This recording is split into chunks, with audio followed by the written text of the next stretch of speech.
صدیوں پرانی بات ہے کہ ملک یمن پر ایک بادشاہ حکومت کرتا تھا۔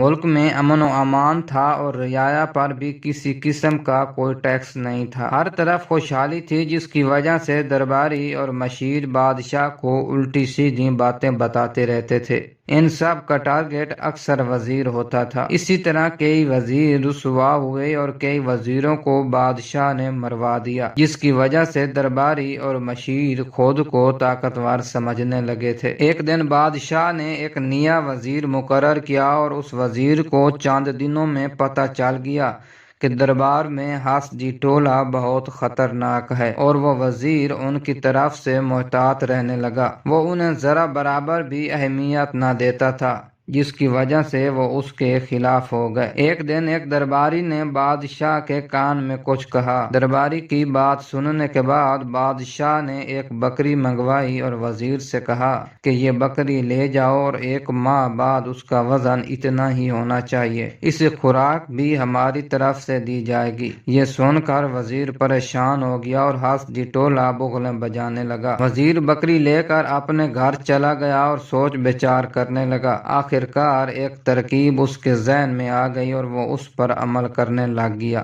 1 ماہ بعد بادشاہ نے بکری منگوائی۔ اس کا وزن کیا تو وزن تقریباً اتنا ہی تھا جتنا پہلے تھا۔ بادشاہ اور حاسدی ٹولہ حیران رہ گیا کہ وزیر ان کے کاری وار سے بچ گیا ہے۔ بادشاہ نے حیرانگی سے پوچھا کہ آپ نے کیا ترکیب کی تھی کہ بکری کا وزن نہ بڑھا ہے اور نہ ہی کم ہوا ہے؟ وزیر نے عرض کیا کہ عالی جناب، اچھی خوراک کی وجہ سے اس کا موٹا ہونا فطری تھا۔ میں خوراک کے بعد اسے شیر کے سامنے باندھ دیتا تھا، جس کے خوف سے اس کا خون خشک رہتا تھا اور موٹی نہ ہوتی تھی، اور اچھی خوراک کی وجہ سے کمزور بھی نہ ہوتی تھی۔ بادشاہ یہ ترکیب سن کر بہت خوش ہوا، اسے انعام و کرام سے نوازا اور حاسدوں کو ڈانٹ پلائی۔ حاسد اور بھی دشمن ہو گئے۔ وہ کسی موقع کی تاک میں تھے تاکہ وزیر سے بدلہ لیا جا سکے، اور یہ موقع انہیں جلد ہی مل گیا۔ بدقسمتی سے کچھ عرصہ بعد ملک میں سیلاب آ گیا۔ ہزاروں مکانات اور فصلیں تباہ ہو گئیں۔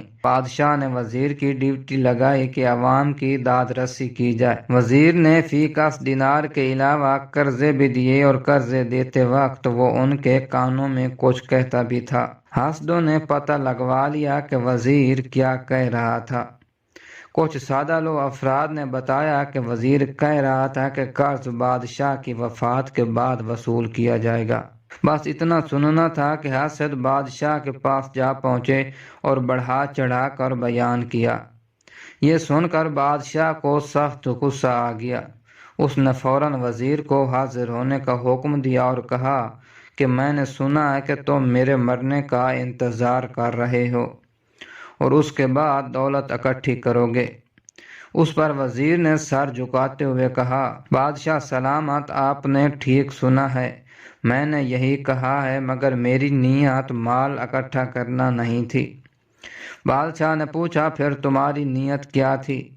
وزیر نے جواب دیا کہ بادشاہ سلامت، میری نیت یہ تھی کہ جن غریب لوگوں کے مکانات اور فصلیں تباہ ہوئی ہیں وہ قرضہ بہت دیر بعد واپس کریں گے، اور بادشاہ سلامت کی زندگی کے لیے دعائیں مانگتے رہیں گے، کیونکہ انہیں پتہ ہوگا کہ خدا نخواستہ اگر بادشاہ سلامت وفات پا گئے تو انہیں قرضہ واپس کرنا پڑے گا۔ اتنا سننا تھا کہ بادشاہ بہت خوش ہوا اور اس نے فوراً حاسدوں کو دربار سے نکل جانے کا حکم دیا اور وزیر کو انعام و کرام سے نوازا۔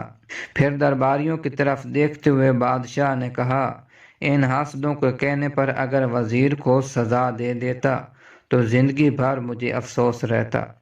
مجھے اللہ تعالیٰ نے اتنا اچھا وزیر دیا ہے، مجھے اس کا شکر گزار رہنا چاہیے۔ حسد کتنا برا ہے، اگر وہ حسد نہ کرتے تو بادشاہ کے دربار میں اعلیٰ عہدوں پر رہتے اور زندگی بھر عیش کرتے۔ حسد ایک بیماری ہے جو انسان کو جلا دیتی ہے اور حاصل بھی کچھ نہیں ہوتا۔ یہ بھی سچ ہے کہ حاسد اپنی ہی آگ میں جل کر راکھ ہو جاتا ہے، اس لیے ہمیں کسی سے حسد نہیں کرنا چاہیے۔